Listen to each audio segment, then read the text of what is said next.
அனைவருக்கும் அன்பு வணக்கங்கள். ஓம் நமச்சிவாய.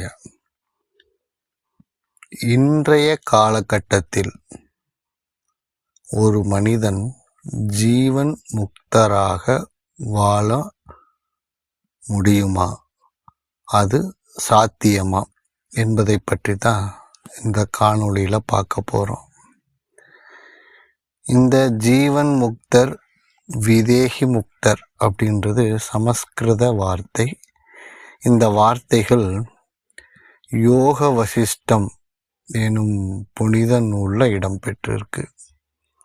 முதல்ல ஜீவன் முக்தர்கள் அப்படின்னா யாரு, விதேகி முக்தர்கள் அப்படின்னா யாரு அப்படின்றத ஒரு சிறு விளக்கம் பார்க்கலாம். மனிதன் பிறந்து தனது இயல்பான வாழ்க்கையில் அவர்களுடைய தேவைகளுக்காக, அதாவது உயிர் பிழைப்பிற்கும் இனப்பெருக்கத்திற்குமான தேவைகளுக்காக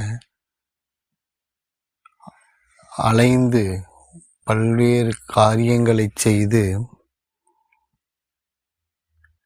அதை நிறைவேற்ற முடியுமா என்றும் தெரியாமல் பலவித துன்பங்களை அனுபவித்து எதற்காக பிறந்தோம் என்ற நினைவே இல்லாமல்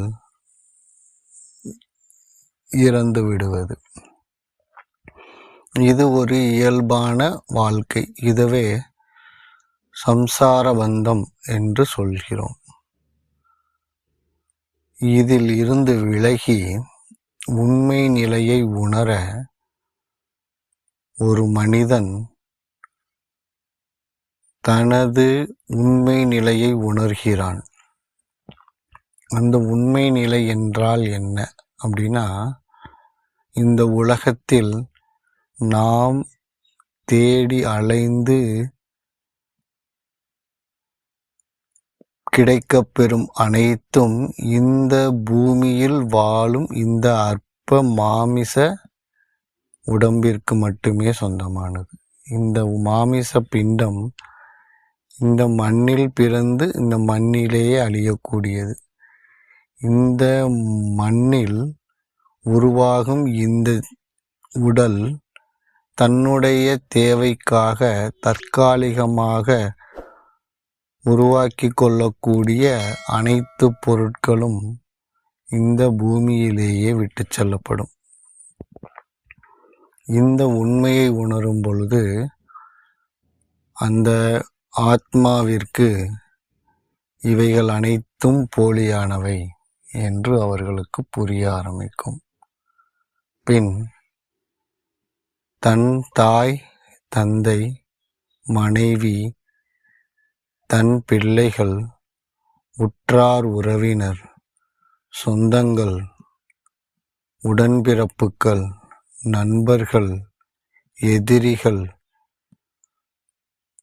தனக்கு முன்னால் அறிமுகமில்லாத மனிதர் என அனைவரும்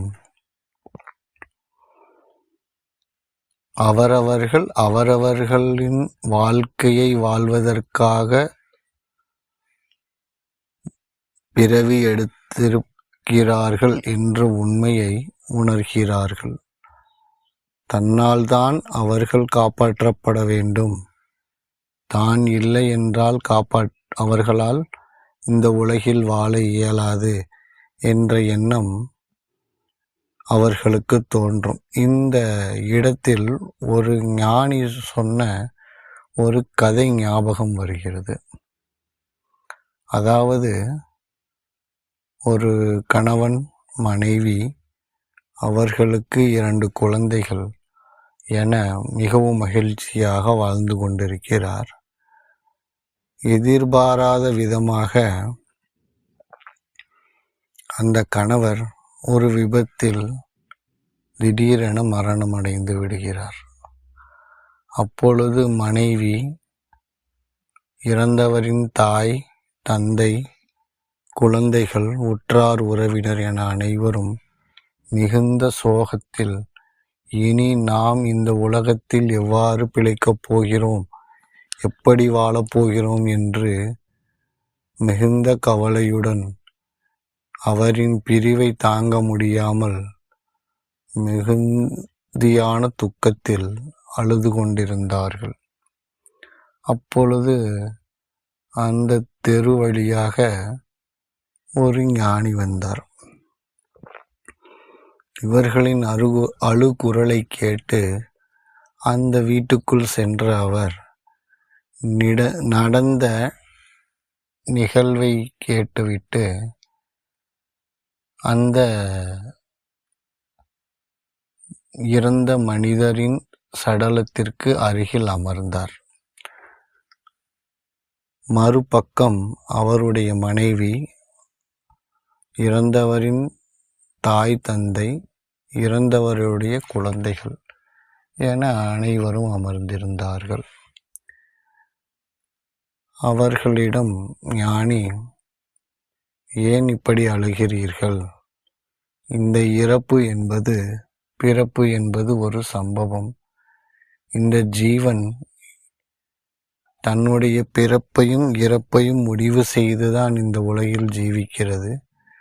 தன்னுடைய நேரம் வந்த பின் அவை இங்கிருந்து கிளம்பிவிடும்.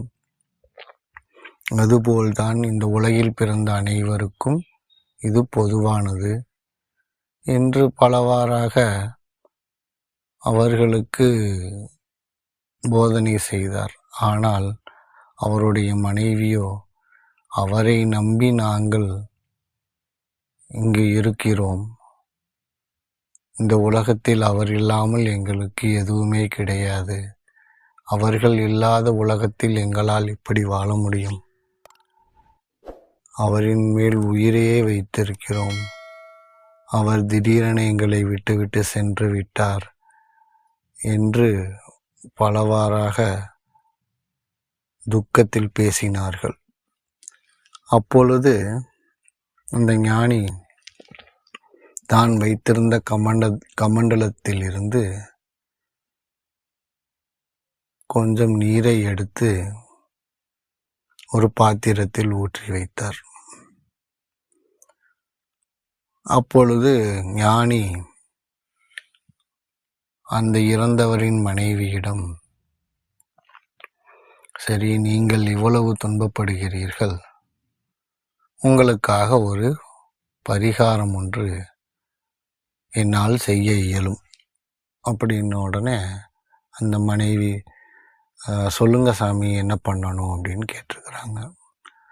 அதற்கு, எனக்கு இறந்தவரின் உயிரை திரும்ப கொண்டு வர முடியும். ஆனால் அதற்கு பதிலாக வேறொருவர் இறந்து போக வேண்டும்.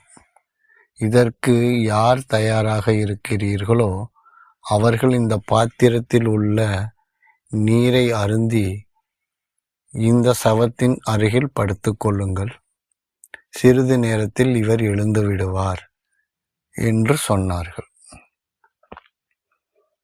அதற்கு மனைவி, குழந்தைகளை அவ்வாறு செய்ய முடியாது, காரணம் அவர்கள் இனிமேல்தான் இந்த உலகத்தில் வாழ வேண்டும், அவர்களால் அப்படி போக முடியாது, என்னாலும் அவ்வாறு போக முடியாது, காரணம் என் குழந்தைகள் அவர்களை பாதுகாக்கும் பொறுப்பு என்னுடையது, அதனால் என்னால் இறந்து போக முடியாது என்று அனைவரும் விலகிவிட்டார்கள். அப்பொழுதுதான் ஞானி சொன்னார், யாரும் யாருக்காகவும் எதற்காகவும் தன்னுடைய உயிரை விடமாட்டார்கள். அவரவர்களுடைய பிறவியை அவர்களே கழித்து வாழ வேண்டும். இதுதான் மனித பிறப்பின் ரகசியம் என்று கூறிவிட்டு அங்கிருந்து நகன்று விட்டார். அதுபோல இந்த மனித பிறந்து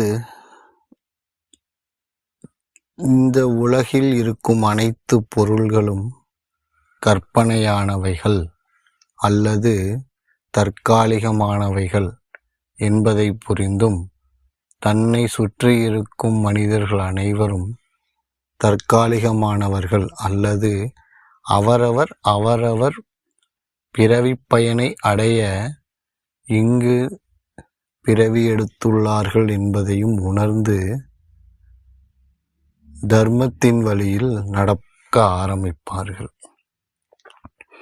இதை முழுமையாக உணர்ந்து அவர்கள் எந்தவித ஆசாபாசத்திற்கும் அடிமையாகாமல் எந்த ஒரு உணர்வுகளுக்கும்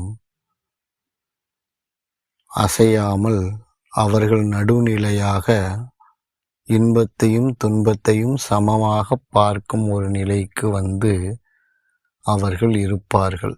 ஆனால் அவர்கள் இந்த உலகில் வேலை செய்வார்கள், சாப்பிடுவார்கள், அமைதியாக தனது வாழ்க்கையை நடத்தி கொண்டிருப்பார்கள், இயல்பான வாழ்க்கையை வாழ்வார்கள். ஆனால் அவர்களுக்கு எந்தவித பற்றோ எந்தவித ஆசையோ அவர்களுக்கு இருக்காது. அவர்களே ஜீவன் முக்தர்கள் என்று பெயர். இவர்கள் தன் வாழ்நாள் முழுவதையும் வாழ்ந்து நேரடியாக இறைவனடி சேர்வார்கள். விதேகி முக்தர்கள் என்பவர்கள் இந்த உலக பந்தங்கள் அனைத்தையும் துறந்து தனிமையில் அமர்ந்து இறைவனை நோக்கி சதா காலமும் தவமிருந்து இறைவனடி சேர்வார்கள்.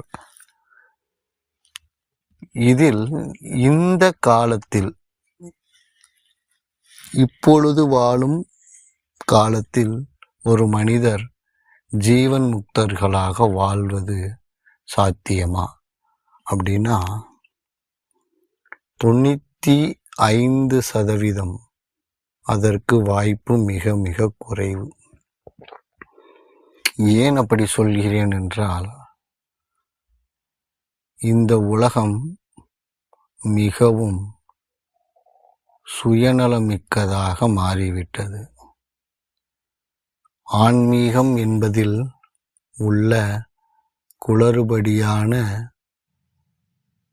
அல்லது நிரூபிக்க முடியாத பல விஷயங்களை தங்களுக்கு சாதகமாக பயன்படுத்தி கொண்டு அவர்கள் செய்யும் தவறுகளை அதிலிருந்து தப்பித்துச் செல்வதாக எண்ணி அவர்கள் இருக்கிறார்கள். தான் செய்யும் தவறுகளுக்கு அடுத்தவர்களை காரணம் சொல்கிறார்கள். தான் அடைந்த துன்பத்திற்கு அடுத்தவர்கள் மேல் பழி சொல்கிறார்கள். தான் படும் கஷ்டத்திற்கு அடுத்தவர்களை காரணம் சொல்கிறார்கள். இவ்வாறாக அடுத்தவர்கள் மேல் பழி சொல்லி பழக்கமான இந்த காலத்தில் ஒருவர் முழுமையாக ஜீவன் முக்தராக வாழ்வது என்பது மிக மிக கடினமான ஒரு காரியமாகிறது. இவைகளை எல்லாம் தாண்டி ஒரு மனிதர் தனக்கு நடந்த துன்பங்களையும் தனக்கு நடக்கப் போகும் துன்பங்களையும் தனக்கு ஏற்பட்ட அனைத்து அனுபவங்களையும் இந்த பிறவியில் தான் கடை தேறுவதற்காக தானே முடிவெடுத்து பிறவி எடுத்ததை ஒப்புக்கொண்டு அதை முழுமையாக ஏற்று அந்த நடந்த நிகழ்விலிருந்து அனுபவ அறிவை ஆராய்ந்து அதை பெற்று மீண்டும் அவ்வாறான நிகழ்வுகள் நடக்காதவாறு நடக்க வேண்டும். அப்படி தொடர்ந்து செயல்படும் பொழுது அவர்களின் ஆசைகள் மட்டுப்படும். அவர்களின் உறவுகள் மேலிருந்த பாசம் மட்டுப்படும். அவர்கள் எதன் மேலும் பிடிப்பற்ற நிலையில் அவர்கள் அவர்கள் வேலைகளை பார்த்து கொண்டு அமைதியான ஒரு வாழ்க்கையை நடத்துவார்கள். இப்படிப்பட்ட நிலை என்பது மிகவும் அரிதான செயலாகத்தான் இருக்கும். ஆனால் இந்த காலத்தில் அப்படிப்பட்ட ஒரு மனிதரை அடையாளம் காண்பது என்பது மிகவும் கடினமான ஒரு செயல். அந்த மனிதரை அபூர்வமாக கண்டுபிடித்து விட்டீர்களே ஆனால் நீங்கள் பாக்கியவான்கள். முடிந்தவரை ஜீவன் முக்தர்களாக வாழ்வதற்கு அனைவரும் முயற்சிக்க வேண்டும். அனைவருக்கும் நன்றி. வணக்கம். திருச்சிற்றம்பலம்.